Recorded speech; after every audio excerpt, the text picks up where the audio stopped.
ضیاء علی صاحب لکھتے ہیں کہ 1960 میں جب کانگو فرانس سے آزادی حاصل کر کے ایک الگ ملک بنا تو فرانس نے اپنا ایک سفیر کانگو میں اپوائنٹ کر دیا۔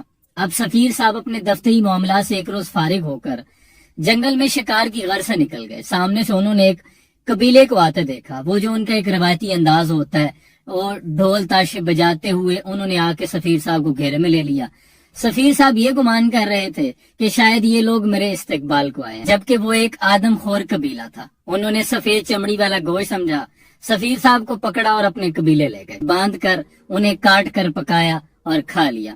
یہ بات جب فرانس تک پہنچی وہ تو آگ بگولا ہو گئے۔ انہوں نے کانگو پر $1,000,000 کا جرمانہ عائد کر دیا۔ اب کانگو پہلے ہی ایک نیا آزاد ملک بنا تھا، تو ان کے پاس تو خزانے میں کچھ بھی نہیں تھا، یوں کہہ لے کہ سر منڈواتے ہی اولے پڑے۔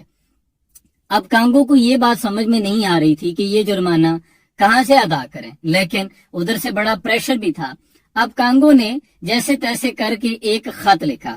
خط میں کیا لکھتے ہیں کہ ہم آپ کے سفیر کے اس طرح بے ایمانہ قتل پر بڑے شرمندہ ہیں، اور ہم اس پر اظہار تعزیت یعنی افسوس کرتے ہیں، لیکن چونکہ ہم ابھی آزاد ہوئے ہیں تو ہم اتنا بھاری جرمانہ تو ادا نہیں کر سکتے۔